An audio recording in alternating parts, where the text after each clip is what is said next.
November, and around here that means the leaves are almost all down, the weather is frosty, it's pumpkin pie season, and nature is getting ready for winter. It's a great time to snuggle in with a blanket and read a great poem. So we looked around our collection and found My November Guest by Robert Frost. What an amazing read. The rhyming, theme, and way he describes autumn are fantastic. But what makes this poem so great? How did Frost make it so easy to read?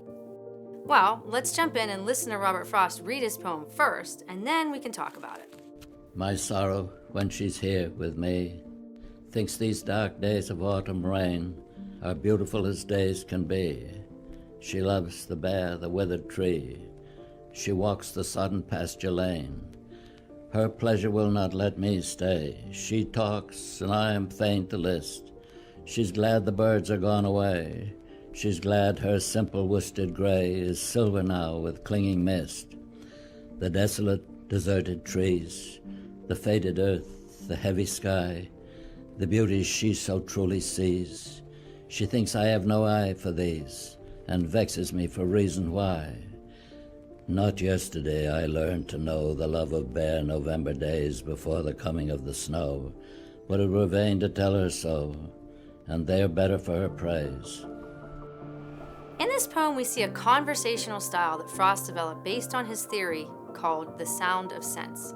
He realized his work was imitating old styles and instead needed to hear, quote, the voice within his mind speaking the lines and giving them the value of sound, end quote. So, he studied how the people around him in New England talked, very much like how a bird lover might study birdsong.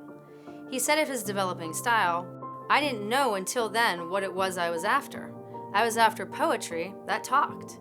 If my poems were talking poems, if to read one of them you heard a voice, that would be to my liking. Frost also spoke of this in a letter in 1913, quote, I alone of English writers have consciously set myself to make music out of what I may call the sound of sense. The best place to get the abstract sound of sense is from voices behind a door that cuts off the words. It is the abstract vitality of our speech. So, how did he capture the abstract vitality of our speech in this poem? Well, Frost was also a traditionalist, with form at least. So, he believed the sounds he used should still be expressed in regular meter. Most often, he liked iambic pentameter. But for this particular poem, he used the musical iambic tetrameter, which sounds like ta-dum, ta-dum, ta-dum, ta-dum, with a rhyme scheme per stanza of A, B, A, A, B. That means that the last words of the first, third, and fourth lines rhyme, and the last words of the second and fifth lines rhyme. So let's hear what that sounds like again. My sorrow, when she's here with me, thinks these dark days of autumn rain are beautiful as days can be. She loves the bare, the withered tree. She walks the sodden pasture lane. That regular beat helps to shape the poem and make sure it sounds really good read out loud, something you now know was important to Frost. As you listen or read My November Guest, it feels like you might be sitting somewhere with the author, maybe even having a cup of coffee on the porch of one of his farms in New England, as he talks about the visit. The rhyming is quite effective. Now that we know the form, let's dig into the rest of the poem. Frost begins the poem discussing his sorrow as his female guest using personification. Sorrow seems like a regular visitor to him. He describes her rainy November visits, pointing out how beautiful she finds the desolate earth and soaked trees, and how she likes to walk down the wet road. He says she won't leave him alone, and how he is fain to list, which is a fancy way of saying he's happy to listen as she talks. She thinks he misses the beauty of it all, and it bugs her to know why.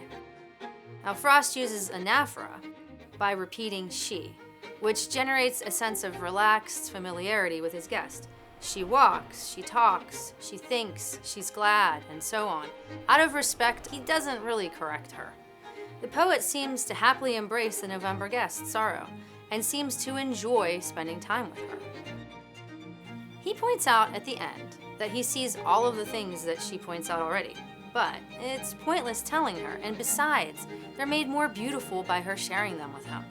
You can almost picture him taking a sip of coffee at the end of the poem and looking out thoughtfully for a bit.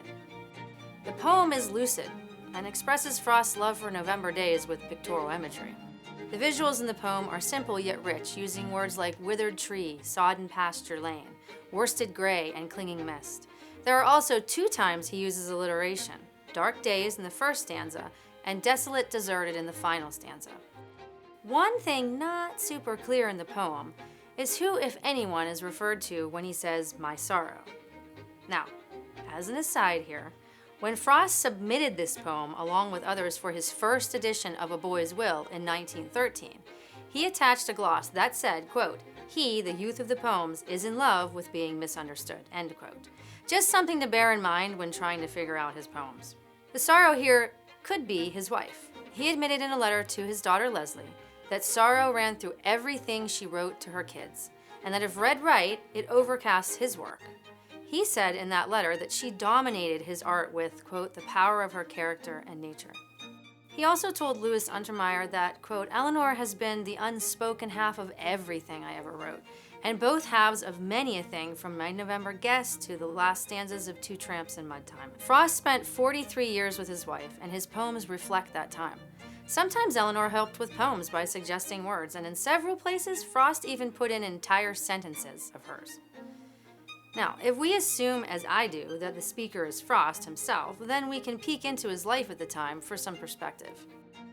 By the time this poem was published in 1913, Frost's father had died from tuberculosis when Frost was just a child in 1885.